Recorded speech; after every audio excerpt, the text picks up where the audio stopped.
Steve Rogers was once a frail young soldier with a heart of gold who took a super soldier serum to become Earth's mightiest hero. He is the leader of the Avengers with an unwavering moral code that has kept him as a pillar that everyone can always look up to. He will always put up the good fight and never back down, even if that means he's up against insurmountable odds. He'll strap up his shield and stare down the bad guys. There hasn't been a character so fully consistent throughout the decades and hundreds of different writers. A Captain America comic from the 1940s was written nearly identically to one written 85 years later. Even after the mantle was passed to both John Walker and Sam Wilson, the messaging is still the same. The through line and literally tens of thousands of adaptations of Captain America across many different media all seek to address one simple question: how can a superhero themed after America be a hero to everyone in the world? And that's very easy to answer. He represents the American values, not the American government. And he's always had something to say when the two conflict. He's fought other heroes when their ideals clash. He's fought villains who wrap themselves in American nationalism. And you'd be surprised just how often he's had something to say about the US government throughout the years. Even if you've only just watched the MCU, in his first film, Steve went off to be a hero in spite of the American government's orders. The second film saw him at odds with the US government after Hydra infiltrated S.H.I.E.L.D. The third film revolves around him becoming an enemy of the state to do what's right, and he goes as far as abandoning the American theming altogether by Infinity War. Even after the mantle is passed on to Sam, the through line in The Falcon and Winter Soldier is about how effective a state-sponsored Captain America isn't as effective as Steve's worthy successor. And then by the time of the fourth film, he's literally getting into a fist fight with a superpowered US president. And that's exactly how he is in the comics as well. So,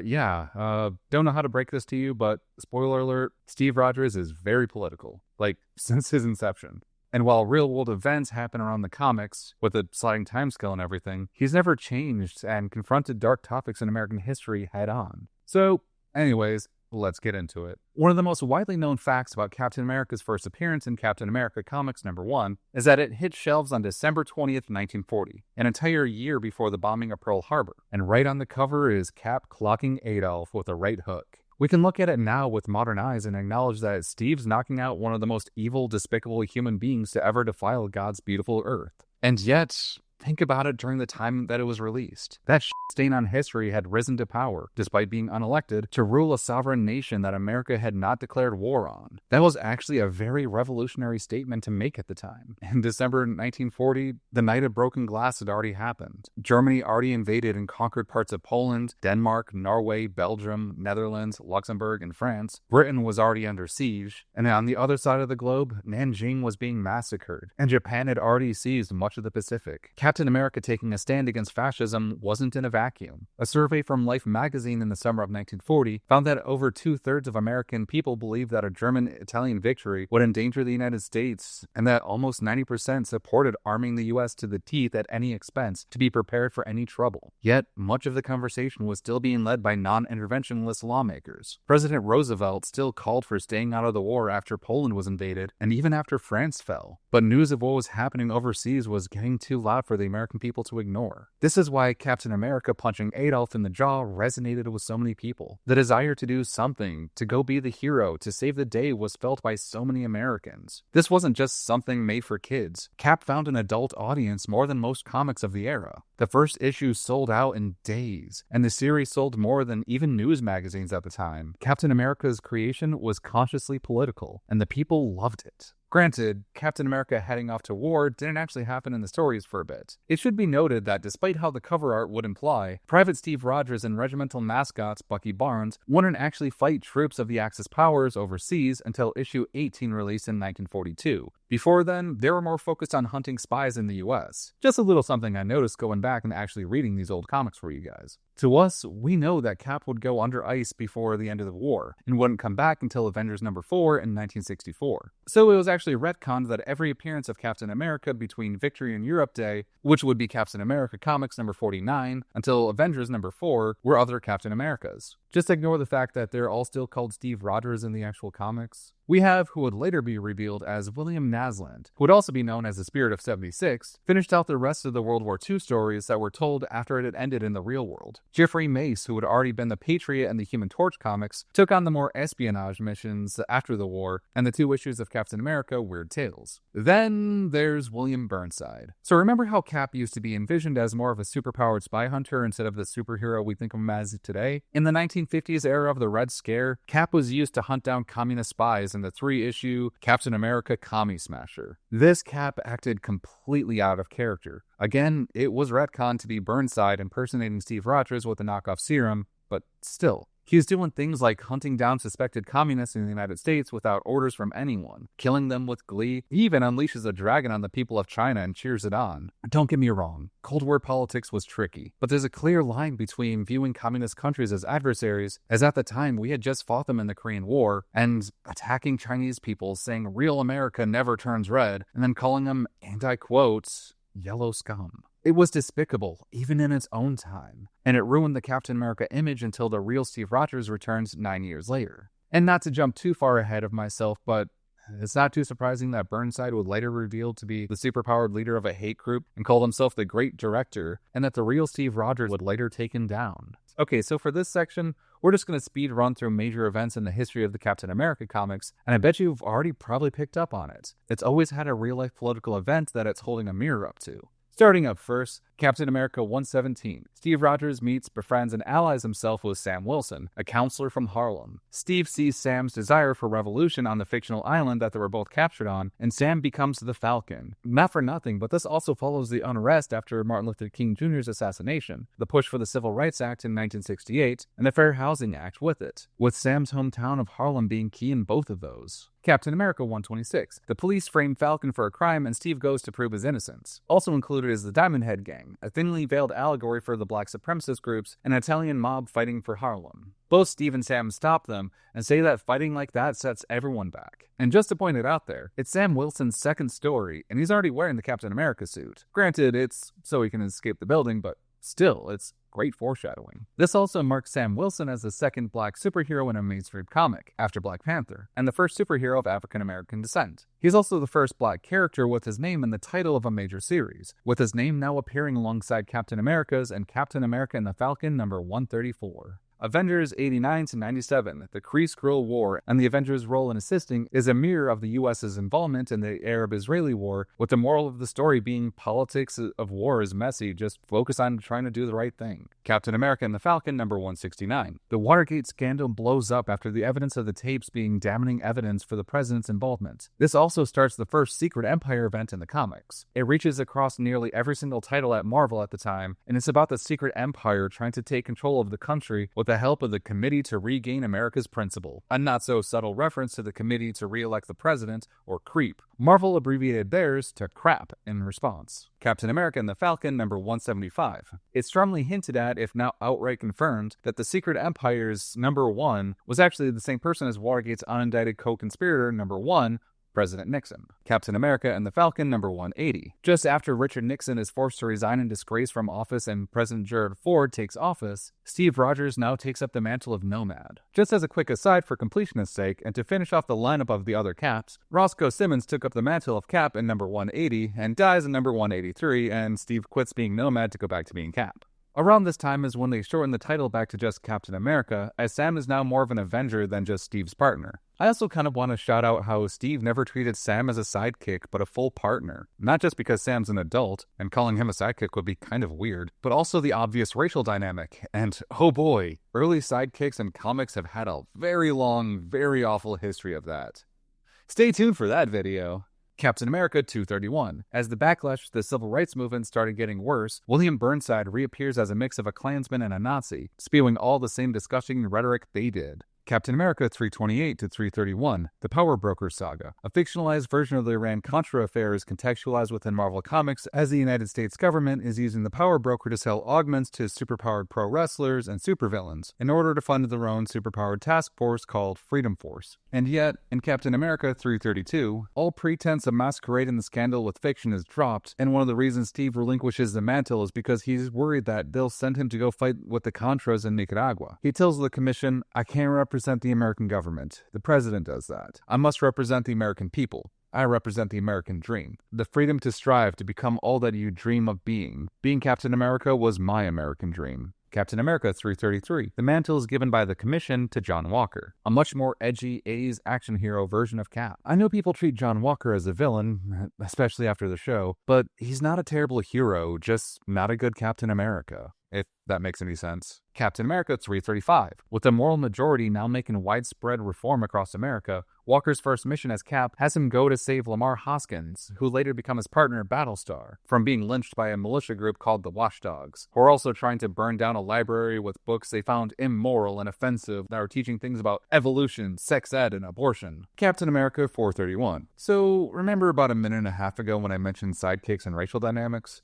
Well, I'm going to be generous and say that Marvel editors and the writer Mark Gruenwald didn't immediately catch that calling Lamar Hoskins Bucky, which was intended as a nod to James Buchanan Barnes, instead conjured imagery of a Jim Crow-era racial slur specifically used against black men for the last few issues. And placing Hoskins in a position of sidekick when he's a grown man with the same powers as Walker is also a bad look. Marvel could have easily just said, "Oops, my bad," and moved past it, but actually used it as a plot point to highlight that it was the Commission who assigned him that name and role, and maybe there might be some institutional racism in the Reagan administration. Captain America 344. Just after Lieutenant Colonel North and Vice Admiral Poindexter are indicted for the Iran-Contra affair, Ronald Reagan gets turned into a snake by Viper, who then gets into a fight with Steve Rogers, who's been fighting the Serpent Society and the B stories this entire time, and he's just been going by the Captain. He's also been wearing the suit and shield that he'll later trade with John Walker when he eventually takes up the mantle of U.S. agent. But I'm getting ahead of myself. Captain America 435. John Walker's identity gets leaked by the Dylans, left-winger and right-winger, and his parents get murdered by the Watchdogs. John Walker, in turn, kills every member of the Watchdogs, which is what the show is calling back to. Well, 2 moments actually. The government covers it up because Ronald Reagan was the devil. And in issue 350, Steve Rogers and John Walker fight. It's revealed to all be a ploy by Red Skull to corrupt Captain America. Walker acknowledges that he's no longer worthy of the mantle and that he'll never measure up to the original Cap. Steve Rogers doesn't want it, but Walker insists, saying that's the only way to make sure the government doesn't mess it up again.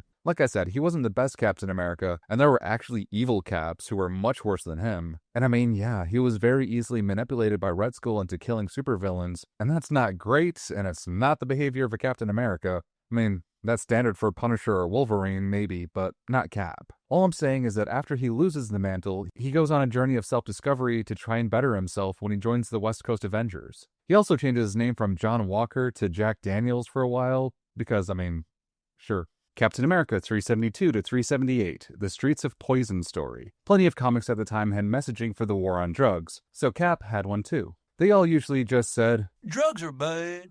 You shouldn't do drugs. If you do them, you're bad. Because drugs are bad, okay?" And that's it. Except Steve's story had a lot more nuance. He gets caught in a meth lab explosion and it chemically alters his super soldier serum, so he's permanently tweaking out until Ant-Man takes out all of Cap's blood. Now powerless, he gets back out there to stop Kingpin and Red Skull from having a turf war, since his story is trying to relate his super soldier serum with drug addiction. It ends with the messaging that the best way to help somebody with a drug problem is to just be there and be supportive of them. Don't judge them, they're going through a lot. He actually stays powerless until his body deteriorates, hence the 90s exoskeleton suit, which eventually kills him. But that's fine, because he just dies and comes back a few times in the 90s. Every character kept dying in the 90s, actually. First with Captain America 443, when he has 24 hours left to live, where he wants to finally finish off Red Skull, but he wasn't able to find him, so he just has a chat with Batroc the Leaper and convinces this once D-list villain to finally turn good. That's actually mostly stuck for the character ever since. Even if Cap's death didn't, because he was immediately brought back to life, just to immediately die again in the Onslaught event, and again he's brought back during Heroes Reborn. The 90s were a weird time, man. Which brings us into the 2000s. Amazing Spider-Man Volume 2, number 36, or the Black Issue, the first Marvel issue that was released in the wake of the September 11th attacks. Spider-Man is filled with rage with what just happened, but Captain America brings him back down. He's more worried about the innocents who are about to be harmed in retaliation, which, well, yeah. I can't find any other way to talk about this, but there is an objectively weird moment in this comic where every single Marvel character is mourning the attacks, including the villains. Not because they don't have emotions and can't feel sorrow for innocent life, because characters like Kingpin actually do care about the city and the people. My problem is the fact that Juggernaut is there too, because canonically, he actually destroyed the World Trade Center in Spider-Man Volume 1, number 16, which was released in September 1991, almost 10 years earlier to the day of the real destruction. Truth, Red, White, and Black was a 7-issue miniseries that was a very on-the-nose metaphor for the Tuskegee syphilis study, but set in the Marvel Comics world. It follows Isaiah Bradley as the US government tried to create more super soldiers using 300 African-American soldiers for the experiments and the subsequent cover-up over the years. This miniseries came only a few years after the United States government officially acknowledged and formally apologized to the participants. Avengers Volume 3, number 65 through 70, the 5-part Red Zone story. As the U.S. enters the Iraq War under the pretense of the biological weapons labs, the Avengers go after Red Skull for also having them as well. Turns out that the ones that Red Skull was using were actually America's. The Avengers save the day, but not after Cap berates President Bush for having those very chemical weapon labs in the first place. Captain America Volume 5, number 1. Captain America encounters the Winter Soldier, who turns out to be a revived and brainwashed Bucky Barnes. Both the comics and the subsequent film are both critiques on the post-9/11 military-industrial complex, but expressed in different ways, with the comics being more critical of the horrors of the enhanced interrogation techniques that were used, such as the ones that were conducted in Abu Ghraib prison and Guantanamo Bay. So I think we should take a detour and actually talk about Bucky Barnes' moniker of the Winter Soldier. It's not a Marvel Comics thing, and it's definitely not because he was a Cold War assassin. It's derived from one of America's founding fathers, Thomas Paine, and his pamphlet entitled The American Crisis. The revolution had begun, and already support for the cause started to dwindle as the British took many early victories over the colonists. Thomas Paine wrote, "These are the times that try men's souls. The summer soldier and the sunshine patriot will, in this crisis, shrink from the service of his country. But he that stands it now deserves the love and thanks of man and woman." General Washington read these words to his men before crossing the Delaware, winning the Battle of Trenton, and re-sparking the morale of the Patriots. Washington is said to have called on his men to be winter soldiers. In this original context, it's meant for the troops who are willing to do what's right, even if it's the hardest thing to imagine. But that term shifted after the Vietnam War. 109 veterans gathered to give testimony in response to atrocities and war crimes that they've seen or may have been forced to commit in Vietnam. What they did was highly contentious, but they felt it was their duty to right the wrongs of the past. The event was called the Winter Soldier Investigations, and another would happen in 2008 for the Iraq and Afghanistan War. What makes this especially relevant and timely for the Captain America comics in 2004, one of the Winter Soldiers who joined the Vietnam veterans against the war and later was elected congressman and senator, John Kerry, would run against George W. Bush in the 2004 presidential election. But back to the comics. Marvel's Civil War, and its focus on the people losing civil liberties in exchange for security, was a direct call-out of the United States Patriot Act. It ends with Steve Rogers' death. Hell of a statement to make about American civil liberties in the 2000s. Captain America 602. With the Tea Party movement taking hold and the scream for the real America, Bucky now becomes Captain America and takes down the returning right-wing militia group Watch Dogs, now led by Burnside. Captain America Reborn number 1 through 6. To absolutely no one's shock, Steve Rogers is alive. Well, kinda. The Red Skull's controlling his body, and his mind is, lost in time travel nonsense. But eventually he stops Red Skull and saves the day, and now he's back to normal. And the one-shot Captain America who will wield the shield. Steve goes to Barack Obama, who pardons him for leading the anti-registration heroes. Obama asks him to return as Captain America, but Steve says no. He changes his mind in exchange for abolishing the Superhero Registration Acts, literally a few issues later in Siege number 4, and now it's time to focus on this brand new summer story event. Captain America Volume 7 number 25. With Steve having lost his super soldier serum and aged considerably, the mantle of Captain America is now passed to Sam Wilson. Kind of fitting that this is also in Obama's second term in office, and things were genuinely looking bright for America. And then there's the 2017 Secret Empire event, the one that started with Cap saying "Hail Hydra" and Captain America Steve Rogers number 1. That's not the real Steve Rogers, but one created by a sentient cosmic cube to be a Hydra agent since the beginning. The Hydra Supreme Steve Rogers takes over America. Some of the heroes join the Hydra Supreme by either mind control or deceit, but the heroes save the day by using the memories of how Captain America is supposed to be, how America is supposed to be. This brings the real Cap back to save the day. Steve even gives Thor back his hammer to prove that he is indeed the worthy version of Cap. I mean, given that this was in 2017, I think we all kind of get the reference to what this is all about. There are many more examples that I could have pulled from, but have less apparent one-to-one examples of contemporary moments in politics, like U.S. Agent's solo run when John Walker was seeking rehabilitation with the West Coast Avengers. It could be a sign of the 90s optimism after the Cold War. Captain America Volume 9 number 7 through 12, the story Captain of Nothing, where Steve goes to jail for the actions of Hydra Supreme, and the entire thing feels like a take on how awful the private prison industrial complex is. Captain America Sam Wilson Volume 1 number 1 sees Cap not wanting to get his own politics to interfere with his role as a symbol, so he cuts ties with S.H.I.E.L.D. Him wanting to stay out of politics ends up backfiring, as it's seen as a very political move. Captain America Sam Wilson number 14 tackled the real-life backlash to Sam taking up the mantle with a hashtag #TakeBackTheShield, but he still has to save the media pundits who criticized him. It kind of feels like a clapback at Fox News when they ran a piece on how terrible the change was, but they only focused on a small section of the previously mentioned Captain America Sam Wilson #1 when he saves immigrants from the Sons of the Serpent. Which, like, if you picked up anything from my long rants listing off examples, there's been many Captain Americas. Main major moments in the story of Captain America are overtly political. I mean, yeah, you'd save anyone, regardless of their immigration status, because that's the right thing to do.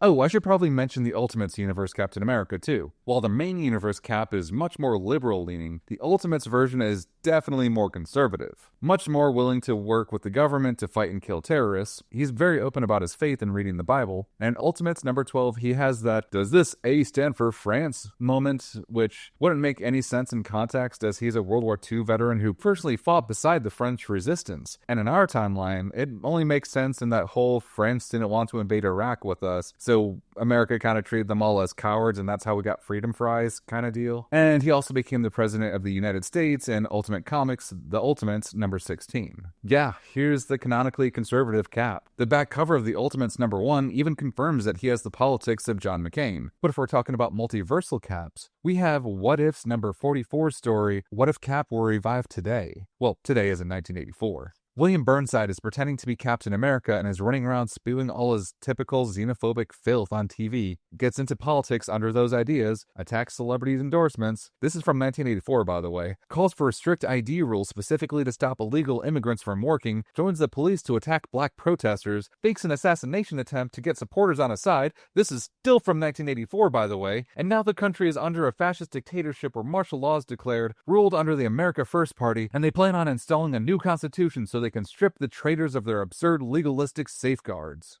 And I should point out the ruling committee. Yeah. Anyways, the real Cap kicks his ass and saves America by saying that America is trash without its ideals of freedom for all. Anyways, there's also Spider-Gwen Annual #1, and how in her reality, Earth 65, Steve Rogers wasn't a super soldier, but a comic book artist who drew what he dreamt about, which was the main universe's Cap in a way that makes Doctor Strange in the Multiverse of Madness, Dreams Are Another Reality nonsense, actually canon. The Cap in that world was Samantha Wilson, who was inspired by those comics. She goes on to save immigrants from being attacked by a very specifically designed MODAK, the mental organism designed as America's king. It's just a quick 2-page gag about the then 2016 presidential candidate, Donald Trump. I'm probably covering it up in the editing, but I have a cat with me because this is the only way I can get him to stop attacking the green screen.